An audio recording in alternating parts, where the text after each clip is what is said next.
तो good morning students, आपका जो क्रॉप प्रोडक्शन एंड मैनेजमेंट वाला चैप्टर है, क्रॉप प्रोडक्शन एंड मैनेजमेंट, इसका लास्ट टॉपिक बचा हुआ है आपका। और वो लास्ट टॉपिक कौन सा है? इरिगेशन। अब तक जो हमने क्रॉप प्रोडक्शन के अंदर पढ़ा वो क्या था बेटा? आपका preparation of soil, preparation of soil, मिट्टी को हम कैसे तैयार करेंगे। उसके बाद आपका सोइंग के बारे में पढ़ा, बीज कैसे बोएंगे। उससे पहले हमने पढ़ा कि जो सीड्स हैं उनको कैसे चूज करेंगे, कौन से सीड्स बोने चाहिए, कौन से नहीं बोने चाहिए। सोइंग के बाद आपने फर्टिलाइजर और मैन्योर्स के बारे में पढ़ा, फर्टिलाइजर एंड मैन्योर, इनका इस्तेमाल कैसे किया जाता है, कितनी मात्रा में किया जाता है। डिफरेंस पढ़ा था हमने लास्ट लेक्चर के अंदर फर्टिलाइजर और मैन्योर में।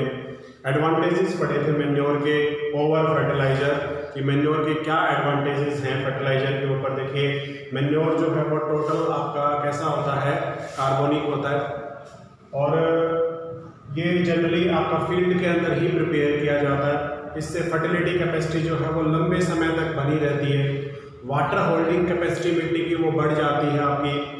जो आपके फ्रेंड्स होते हैं माइक्रो ऑर्गेनिजम्स, जो फ्रेंड्स माइक्रो ऑर्गेनिजम्स हैं, वो बेनिफिशियरी माइक्रो ऑर्गेनिजम्स, उनकी संख्या बढ़ जाती है मैन्योर ऐड करने से। और इससे उल्टा अगर आप फर्टिलाइजर ऐड करोगे कुछ समय के लिए तो आपकी फर्टिलिटी कैपेसिटी बढ़ती है, लेकिन उसके बाद वो क्या होनी स्टार्ट हो जाती है, डिक्रीज होनी स्टार्ट हो जाती है। इसको फील्ड में तैयार नहीं कर सकते, ये फैक्ट्रीज में तैयार होता है। इसके अलावा फर्टिलाइजर जो है वो एक स्पेशल टाइप का माइक्रोन्यूट्रिएंट प्रोवाइड करता है, मैन्योर हर तरह का माइक्रोन्यूट्रिएंट्स प्रोवाइड करते हैं। वाटर होल्डिंग कैपेसिटी फर्टिलाइजर के कारण घट जाती है मिट्टी की, मैन्योर के कारण बढ़ जाती है। तो ये एडवांटेजेस थे कुछ आपके फर्टिलाइजर और मैन्योर के। अब लास्ट टॉपिक जिसकी हम आज बात कर रहे थे वो कौन सा है बेटा? इरिगेशन। इरिगेशन को हम डिस्कस करेंगे। देखिए सारी चीज़ें करने के बाद आपने मिट्टी तैयार कर ली, सीड को भी चूज कर लिया, सीड की सोइंग भी कर दी, उसके अंदर फर्टिलाइजर और मैन्योर भी आप ऐड करने वाले हो, तो उसके बाद किसकी जरूरत पड़ेगी? सिंचाई की। और सिंचाई वाला जो प्रोसेस है उसे क्या कहा जाता है? इरिगेशन प्रोसेस कहा जाता है। क्या कहते हैं उसे? इरिगेशन। इंडिया के अंदर बेटा ओनली 35 to 40% जो लैंड है उसके पास आपके इरिगेशन के सोर्सेज हैं। इरिगेशन के सोर्सेज मतलब वहाँ पे वेल्स हैं, ट्यूबवेल हैं या फिर कैनाल है, इनके संसाधन रिसोर्सेज मौजूद हैं जिनसे आप इरिगेशन कर सकते हो, सिंचाई कर सकते हो। लेकिन बाकी बची हुई जो 60% जमीन है वो आपकी टोटली किसके ऊपर निर्भर करती है? बारिश के ऊपर निर्भर करती है। बारिश होती है तो फसल होती है, बारिश नहीं होती है तो फसल भी नहीं होती। तो हम क्या करते हैं? मैनेजमेंट करते हैं वाटर का, ताकि कम से कम पानी का इस्तेमाल करके हम क्या कर सकें? ज़्यादा से ज़्यादा फसल ले सकें। और ये संभव कैसे हो पाएगा बेटा? ये संभव हो पाएगा जब आप दो चीज़ें इस्तेमाल करते हो। जैसे जब भी सिंचाई की जाती है तो किसान दो तरीके से करता है, एक तो होती है स्प्रिंकलर सिस्टम और दूसरा होता है ओपन। एक तो खुला पानी देना, जैसे पटे बना देते हैं हम, यार्ड के अंदर डिवीजन कर देते हैं 4 हिस्सों में, 8 हिस्सों में, और उन 8 हिस्सों को एक एक करके खुले पानी से भरा जाता है। तो उसमें तो पानी का वेस्टेज भी ज़्यादा होता है और पानी की लागत भी ज़्यादा होती है।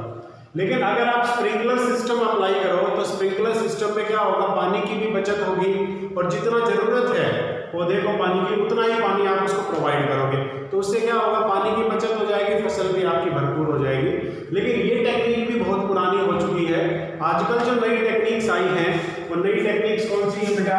वो है आपका ड्रिप और मिनी स्प्रिंकलर सिस्टम। कौन सी है? मिनी स्प्रिंकलर सिस्टम, और दूसरा है आपके पास ड्रिप सिस्टम। इसमें सबसे बेस्ट कौन सा है बेटा? सबसे बेस्ट है आपका कौन सा? Drip system. मिनी स्प्रिंकलर क्या होता है? देखिए मान लेते हैं हमारे पास ट्यूबवेल है, ट्यूबवेल के अंदर हमारे पास 15 स्प्रिंकलर चल रही है एक बार में। कितनी स्प्रिंकलर चल रही है? 15। अब 15 स्प्रिंकलर से अगर आप 1 एकड़ में सिंचाई करो तो लगभग आपको 12 से 16 घंटे की बिजली चाहिए। 12 to 16 आवर की बिजली चाहिए, आपकी इलेक्ट्रिसिटी चाहिए। लेकिन अगर उसकी जगह आप मिनी स्प्रिंकलर अप्लाई कर दो, तो मिनी स्प्रिंकलर क्या होती है, तो बड़ी नोजल्स होती है, बड़ी स्प्रिंकलर होती है, ये कैसी होती है, छोटी नोजल होती है। 1 एकड़ में ये आपकी देखिए 4 लाइनें पड़ती हैं, तो 15 चौके 60 नोजल की जरूरत पड़ेगी बड़ी। लेकिन मिनी स्प्रिंकलर में आप सिर्फ 52 से 56 मिनी स्प्रिंकलर से काम चला सकते हो, ठीक है। और आपको सिंचाई के लिए सिर्फ 8 घंटे बिजली की ही जरूरत पड़ेगी 1 एकड़ में। तो देखिए आधी तो बिजली बच गई और आधा आपका पानी बच गया। भाई एक तो 8 घंटे की बिजली बची और 16 घंटे जो ट्यूबवेल चल रहा था वो कितना चला, सिर्फ 8 घंटे, मतलब 8 घंटे का पानी बच गया आपके पास, हो गई ना पानी की बचत। तो इसके कंपैरिजन में जो स्प्रिंकलर सिस्टम है उसके कंपैरिजन में आपकी जो छोटी नोजल वाला सिस्टम है, मिनी स्प्रिंकलर वाला जो सिस्टम है वो ज़्यादा कारगर है। वो कम पानी का इस्तेमाल करके भरपूर फसल पैदा करने में किसान की मदद करता है। लेकिन उससे भी बड़ा सिस्टम जो है जिसमें और भी ज़्यादा पानी की बचत कर सकते हो, वो कौन सा है बेटा, ड्रिप सिस्टम। ड्रिप सिस्टम जो है ये हर फसल के ऊपर लागू नहीं होता। आप सभी फसलें ड्रिप सिस्टम से नहीं बो सकते। आप क्या कर सकते हो बेटा, हॉर्टिकल्चर कर सकते हो। हॉर्टिकल्चर का मतलब बागवानी कर सकते हो। पेड़ लगा दिया आपने 10-10 फीट के ऊपर, उसमें आप ड्रिप सिस्टम लगा दीजिए। तो ड्रिप सिस्टम क्या करता है, ड्रॉप वाइज क्या करता है बेटा, ड्रॉप वाइज वाटर ड्रॉपलेट। ये क्या करता है, ड्रॉप वाइज वाटर ड्रॉपलेट आपका जो आपका फल का पौधा है या जो भी पौधा आपने लगाया है उसकी जड़ों के अंदर पानी एक एक ड्रॉप करके डालता है। तो जितनी जरूरत होती है पौधे को उतना पानी उसमें डलता रहता है, बाकी जगह सूखी रहती है। तो उससे 2 फायदे हो जाते हैं, एक तो खरपतवार नहीं उग पाता और दूसरा पानी की जरूरत लगातार पूरी होती रहती है, क्योंकि पानी जो है पेड़ की जड़ में गिरता रहता है। आप मिनी स्प्रिंकलर या स्प्रिंकलर का इस्तेमाल करते हो तो उसमें तो पूरा एरिया कवर हो जाता है, तो जहाँ पे जरूरत नहीं है फसल को वहाँ पे भी पानी चला जाता है, तो वो वेस्ट हो गया। जबकि ड्रिप सिस्टम में एक बूंद भी आपकी वेस्ट नहीं होती, एक एक बूंद आपकी पेड़ के बिल्कुल जड़ के अंदर डलती है।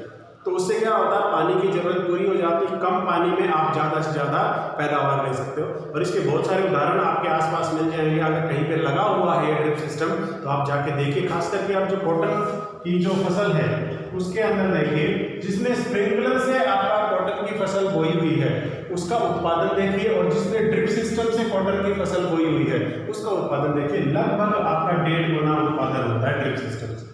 क्यों होता है, क्योंकि एक तो खरपतवार नहीं होता। कपास के अंदर सबसे ज्यादा समस्या किसकी होती है, खरपतवार की होती है, तो खरपतवार खत्म हो जाता है। दूसरा, आपका जो फर्टिलाइजर आप डालते हैं या मैन्योर जो भी आप डाल रहे हैं उसके अंदर केमिकल फर्टिलाइजर, वो सिर्फ उसकी जड़ों में ही मिले, बाहर नहीं जाएगा कहीं। अगर आप मान लीजिए स्प्रिंकलर का इस्तेमाल करते हो तो आपको छिड़कना पड़ता है फर्टिलाइजर, छिड़कोगे तो वो पूरी जमीन के ऊपर छिड़का जाएगा, जबकि जड़ें तो जगह जगह पे ही हैं, तो वो बाकी फर्टिलाइजर आपका वेस्ट हो जाता है, तो उससे आपकी कॉस्ट बढ़ जाती है क्रॉप की। तो ड्रिप सिस्टम से तो क्रॉप की जो आपकी कॉस्ट है उसको कम कर सकते हो, पानी की जो वेस्टेज है उसको कम कर सकते हो, और प्रोडक्शन जो है वो आप 1.5 गुना ज़्यादा ले सकते हो। तो ये जो सिस्टम है आपका ड्रिप सिस्टम, ये सबसे बढ़िया सिस्टम है आपका। तो ये तो है आजकल के मॉडर्न सिस्टम। जो आपके ट्रेडिशनल जो सिस्टम्स हैं उनके बारे में बता देता हूँ आपको। ट्रेडिशनल सिस्टम कौन से हैं, सबसे पहले देखिए, जो जब ये आपके पास ये टेक्नोलॉजी नहीं आई थी स्प्रिंकलर की, मिनी स्प्रिंकलर की, तो उस समय पॉन्ड से या फिर कैनाल से आपका इरिगेशन होता है।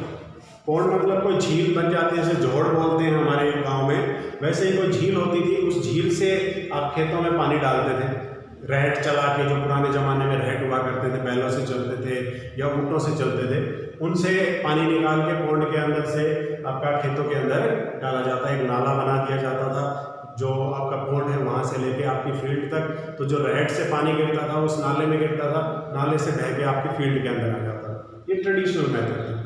फिर आया आपका कैनाल सिस्टम, नहरें आई, नहर के अंदर जो नदी का एक्स्ट्रा पानी होता है वो आपका नहर में डाल दिया जाता है, तो उसका उपयोग हम सिंचाई के लिए करते थे, पहले भी आज भी करते हैं। नहर का पानी जो है वो सर्वोत्तम माना जाता है आपकी फसल के लिए। वो क्यों माना जाता है बेटा, क्योंकि नहर का पानी कहाँ से आता है, रिवर से, और रिवर कहाँ से चलती है बेटा, रोक से। तो रोक से चलते हैं वो क्या करती है, रोक को तोड़ती फोड़ती रहती है, काटती रहती है, तो उसकी जो गाद होती है जो बेस होता है आपके नदी के अंदर, उसके अंदर आपके मिनरल न्यूट्रिएंट्स बहुत ज़्यादा होते हैं, तो वो पानी के अंदर भी घुल जाते हैं आपके। तो जब आप कैनाल या नहरों का पानी लगाते हो तो वो मिनरल न्यूट्रिएंट आपकी फील्ड के अंदर जाते हैं जिनकी ज़रूरत आपकी क्रॉप्स को है।